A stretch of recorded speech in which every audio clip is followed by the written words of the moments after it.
Hello.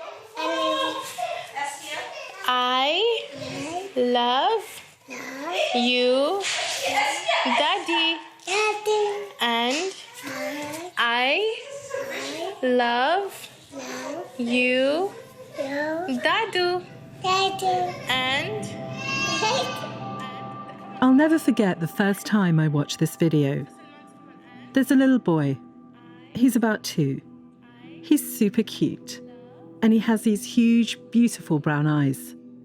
He's smiling and giggling as his mum coaxes him to say a few words. His name is Salmaan. Salmaan, and I. It's a phone video for Salmaan's grandparents, his Dadi and Dadu. They're thousands of miles away in England. It was a rare and precious glimpse of their first grandchild. And, come on. And, Salmaan, and They had never met Salmaan, not in person.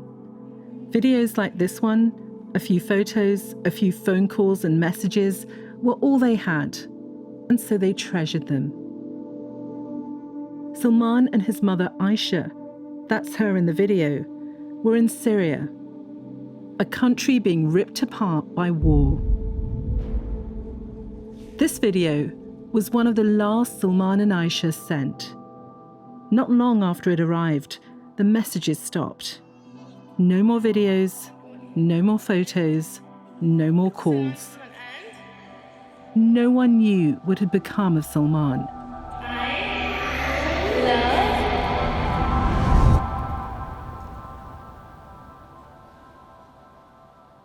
That was late 2018. It's now been almost 5 years. And still, no one knows.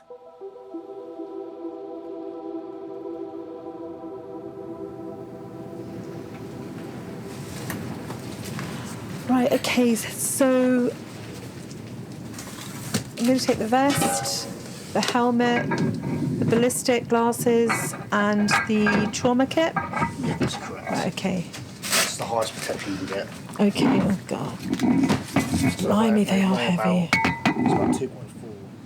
Out in the Syrian desert, there are 2 sprawling camps.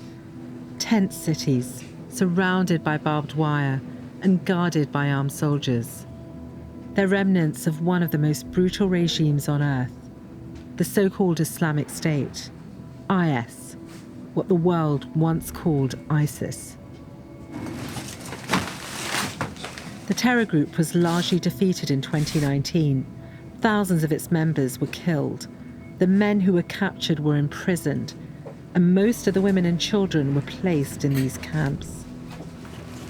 So I think when I get home, I'm just going to try it on again. Yeah. So I can get it on and off really fast. And just get used to taking it on and off, really. Yeah, I think that's what it is. It's just the weight of it. I know, exactly. I've reported from these camps before. What struck me most were the children. Thousands of them. Children from all corners of the world. Some born into IS, others brought there. All now imprisoned for the actions of their parents. I'm preparing to go back to these camps, to visit these kids again and report on what they're living through, to find out what will become of them, and if Salmaan is to be found, if he's still alive. These camps are the place to start looking. Okay, so it's a trauma kit, helmet, ballistic glasses, and vest. I've kitted up like this before, but this trip, it's going to be different. Yeah, so that's great. Thank you, Casey. Have a safe trip, and any issues, give us a call. Yeah, thank you. Okay, see you then. See you later. Along with my flak jacket, my helmet, my recorder and notebooks and maps, I'm also carrying an envelope with photos of a little boy no one has heard from in nearly 5 years.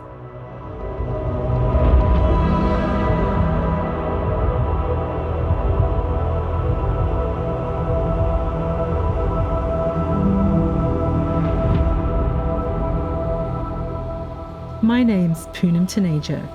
From BBC Sounds and CBC Podcasts, this is Bloodlines.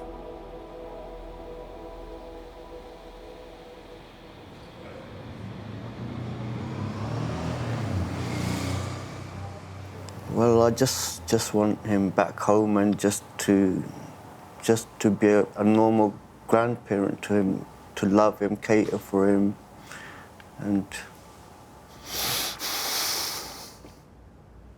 That's Salmaan's grandfather, Ash. He's a bus driver from East London. This is from a TV interview with him, shortly after the videos and photos of Salmaan stopped arriving. What is your concern at the moment about Salmaan? Concern is locating him and finding out his well-being, where he is, if he's by himself, unaccompanied. At the time, coalition forces were bombing the last remaining territory IS held in Syria, exactly where Ash believed Salmaan and his mother Aisha were. Ash was certain Salmaan was still alive. He could be lying injured in hospital bed or a camp or whatever. Ash was worried his grandson was lost in one of the desert prison camps. At the time, they were filling up with orphans and widows. And so back in London, he was doing everything he could to get people to care and to help him find his grandson. Accessing the innocent children. So it's basically... I've covered IS for the BBC for the past decade. Stories of young people from the UK who travel to the region and join the group. And I was one of the first to report on Ash's story, Salmaan's story. It got some play for a while. This cute kid lost in the chaos of war. A few papers picked it up, but interest whittled away pretty quickly. There just wasn't much sympathy for Ash or his missing grandson. And so, before long, the world moved on. And actually, most of Ash's family moved on too. But Ash never did.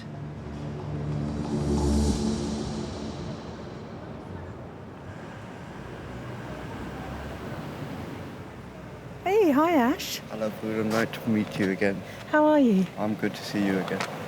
Are you comfortable being here and chatting here? Yeah, It's a bit of a secluded park. It's quiet though. Yeah, take a seat. You know about this. It's a Friday night in mid-November 2022.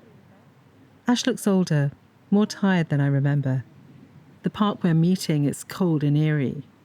Meeting here, on a bench in the dark, is Ash's idea. He doesn't want his wife, or anyone in his family, to know. How have you been? I've been good. Just waiting for some good news to come through. Ash has his phone in his hand. And soon enough, he's showing me photos of Salmaan.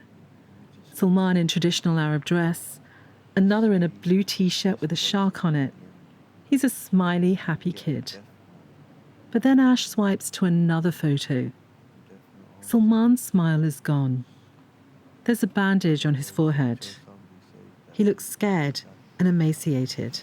This is the one I have, yeah. Yeah, and then there's another one. I've seen it before. I've seen most of these photos before. The videos too. Ash has shared them with me. But today, there's one I haven't seen. Where'd the donkey go? He's got the innocence. Where did it go? No, didn't go to Jannah. Where's Baba? Really? Man, look at me. Where did the donkey go? Where did the donkey go? Where did it go? No, didn't go to Jannah.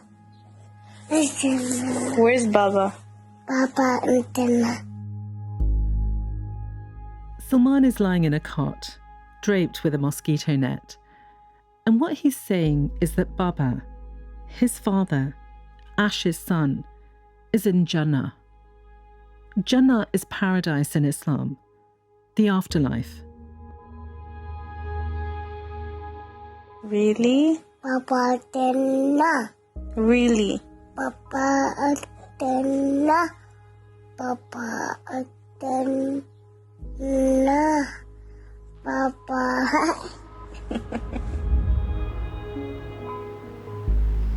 When you look at that, how do you feel? Yeah, that's my son's son, and he looks exactly like him. Ash's son, Salmaan's father, was named Haroon. Haroon grew up here in East London. Right here, in fact. He played in this park as a boy. We used to come here. We done rollerblading here. We done play tennis here. And generally, yeah, like on hot days, we'd have ice cream. I remember when they were really young. But in 2013, Haroon secretly left the UK for Syria, where he ended up fighting for IS. He also met Aisha, who had travelled there from Canada. They married, and Aisha gave birth to Salmaan in 2016. Later that year, Haroon was killed by a sniper in Syria. He was 21. You know, it's not small, it's huge. Ash and his wife tried to convince Aisha to leave Syria with Salmaan, but she didn't. I've covered a lot of stories about British citizens who've become foreign fighters. But the Brits who left for Syria and Iraq to live under IS, it was like nothing I'd seen before. Nothing anyone had seen. IS had this knack, this savvy ability to sell the idea of a perfect Islamic utopia. And it appealed to a lot of young men, but also a lot of young women, and sometimes even entire families. When we first met back in 2019, it was about February, March, I think, and it had just been recently that you'd lost touch with your grandson, Salmaan. Yeah. So I remember chatting to you, and you were convinced at that time that Salmaan was alive. Yeah. What about now? See, the thing is, until somebody says otherwise, nobody stated, shown a body. Yeah, that's proof, and that's clear cut to say, well, you know what, all your efforts, they're going to be in vain. But we've not come to that stage yet. But time has gone on. Do you not think that if he was alive, you would have known by now? But the thing is, the reality is, I don't really know. I'll accept it if somebody gives me clear-cut proof. Up until then, you live in hope. When you have ambiguity, it's a chance. It's not 100%, it's not zero, there is a chance. So you're living on that chance. And other children have been rescued, that's factual. So that's kind of like supporting the chance that you're willing to take, because that's your blood. And you know, you do anything and everything for your blood.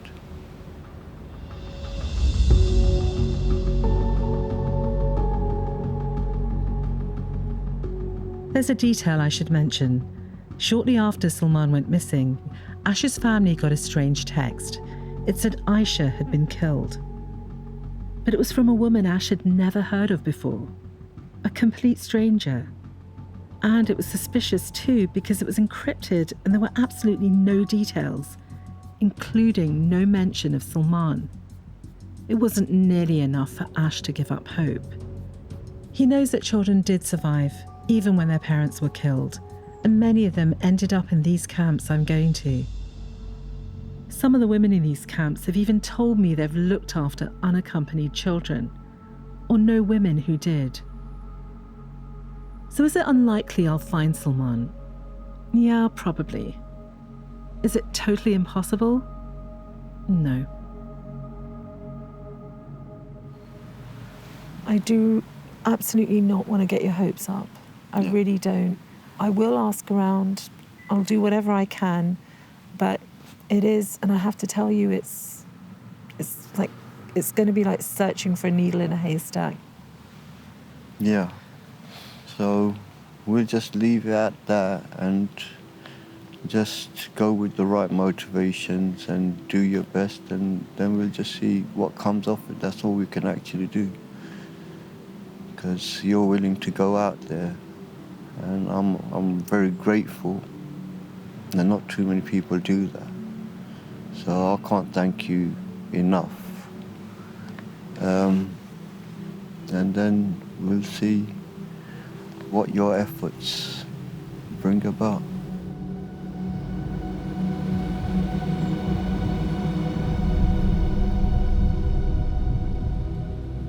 I can't promise to find Salmaan, but what I think Hash is hoping for, what I think he really needs, what I think I have a better chance of helping him find, is just to finally know what happened to his grandson.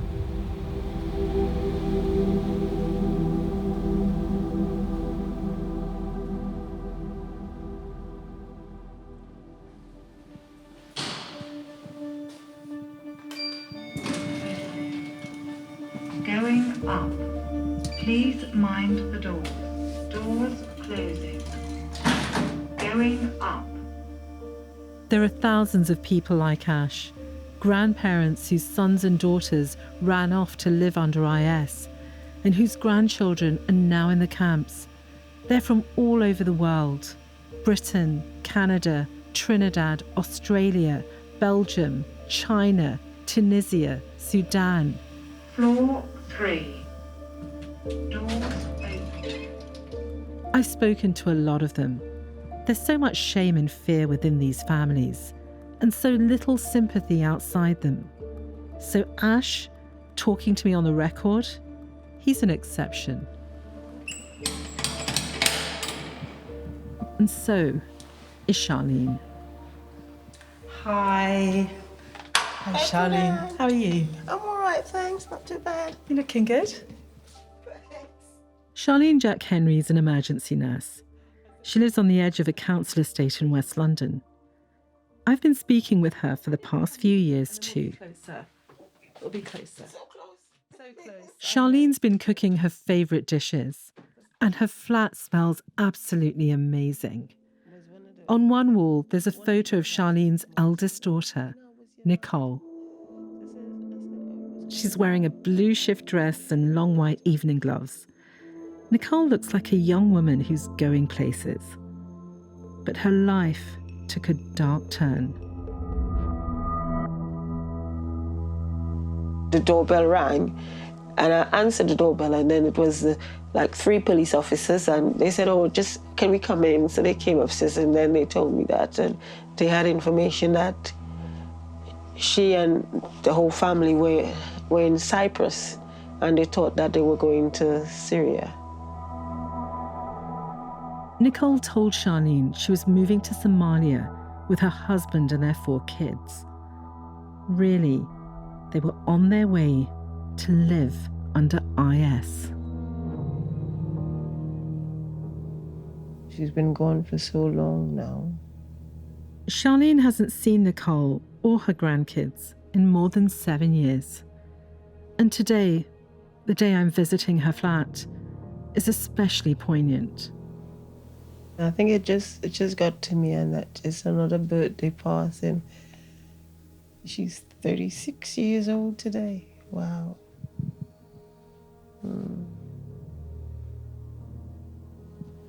You've missed a lot. She's... Yeah, I have.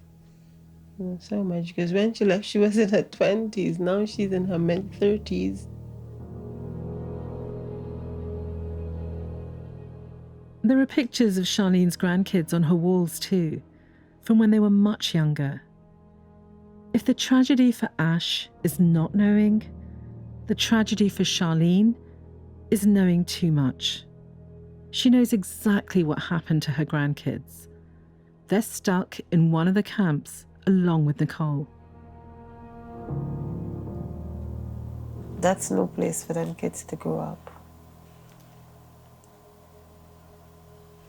And my fear is that leaving them there will only create a bigger problem for this world, because if you leave kids in a place where violence and that is normalized, then you just be creating a big problem. Charlene hopes that talking to the media, talking to me, might put pressure on the British government to bring them back. I want them out of that place, but it seems so hopeless. It seems that they've just been abandoned by the British government. But what preoccupies Charlene most of the time are the day-to-day worries. What her grandkids are eating, the lack of clean water and sanitation, the lack of healthcare. One of them needs an EpiPen. The constant risk of violence. And the fact that all of this is getting worse and quickly. You know, sometimes I think maybe I'll never see them again. Maybe they'll just die out there. The last time I was in Syria, I interviewed Nicole and her kids. This time, I'm hoping to do the same. Charlene, do you want me to pass a message on? Just tell them that I'm here. If they can't speak for themselves, I will always speak for them. And if it comes to fighting for them, I will fight for them. I have that in me too.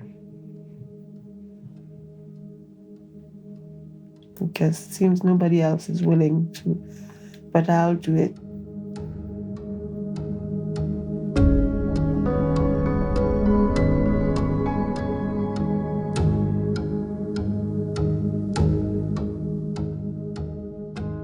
As I leave Charlene's flat, I'm struck by all the other families here in London whose bloodlines have been stolen by IS, who don't want to speak out about it or feel they can't.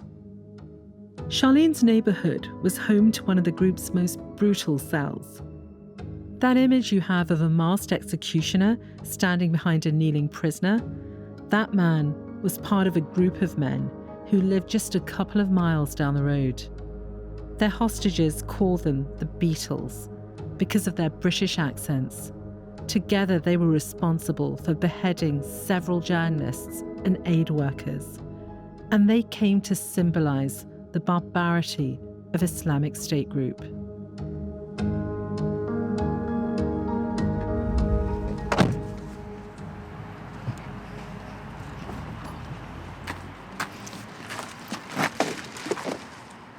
Okay, see you in 3 weeks, darling. Love you. Love you too. You have a safe trip. Thank you, sweetheart.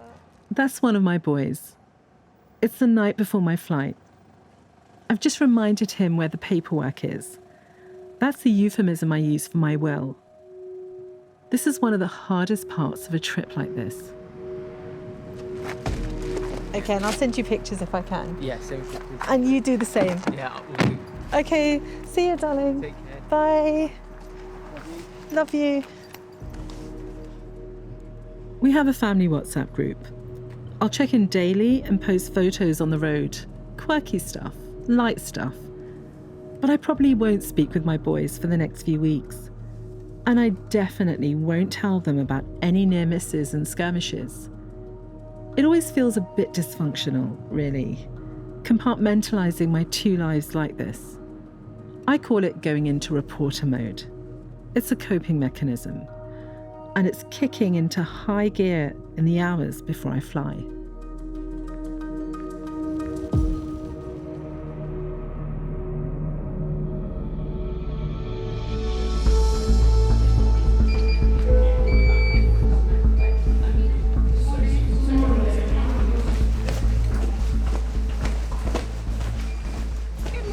Morning.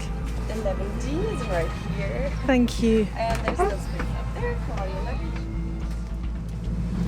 Good morning, dear guests. Welcome aboard of this Austrian flight to Vienna. We also welcome... It's going to be a long couple of days.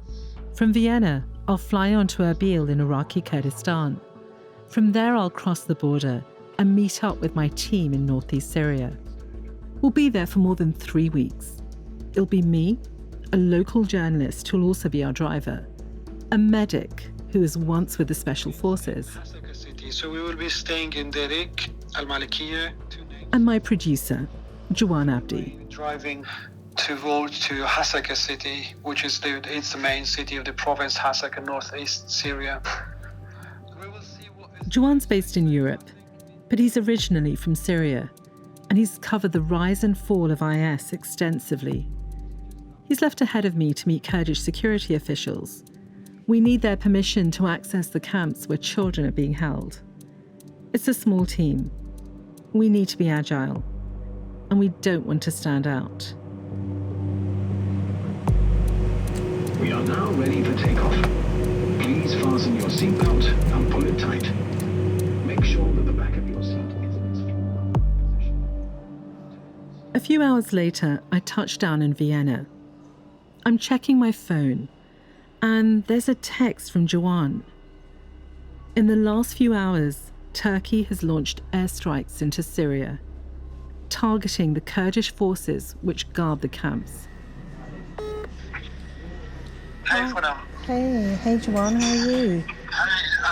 I'm good. I mean, you know, I don't want to disappoint you or stress you, but they cancelled all my meetings because of the bombing. Oh, and no. yeah, and now they kind of, emergency things here. The bombs that was near the rig is about like 15 kilometers. So 9 people got killed. One of them is a local journalist, also 3 injured people. So just to keep you posted about this. Yeah, no, absolutely. Thank you for doing that. So it's 15 kilometers from where we were going to stay and where you were staying, right? Yes. Okay. All right then, Juwan. Okay. Keep me we'll speak updated. later. Have a Okay. good flight. Yeah, thank you. Cheers. Keep me updated. Okay. Cheers, bye. Bye. Bye. I hang up the phone, trying to figure out what this means for the trip, for the story. Then it really hits me. 9 people dead, 3 injured, not far from Juwan. Just before we take off, I call Juwan back, but it goes to voicemail. Hey, Juwan, just quick message to you. We're just about to board. Listen, please do be very, very careful. Don't take any risks out there for this, okay? It's all fine. Okay, speak soon.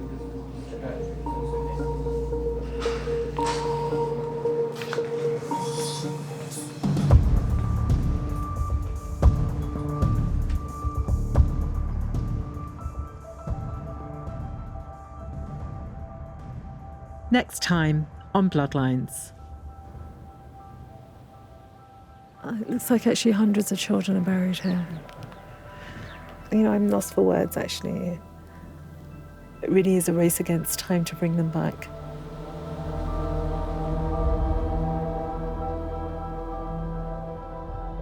You've been listening to Bloodlines from BBC Sounds and CBC Podcasts. The series concept and reporting by me, Poonam Taneja. It's written and produced by Fiona Woods and Alina Ghosh. Our investigations producer is Juwan Abdi, and our contributing producer is Michelle Shepherd. Fahad Fatah is our field producer. Our sound designer is Julia Whitman. Original score by Phil Channel. Emily Cannell is a digital coordinating producer for CBC Podcasts, and Caroline McAvoy is a digital producer for BBC Sounds. Our senior producer and story editor is Damon Fairless for CBC Podcasts. Executive editor for BBC Sounds is James Cook. The executive producers of CBC Podcasts are Cecil Fernandez and Chris Oak. Tanya Springer is the senior manager of CBC Podcasts, and Arif Noorani is the director.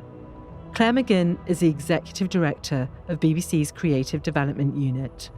BBC Commissioner is Ahmed Hussain, head of the BBC Asian Network. Thank you for listening to Bloodlines.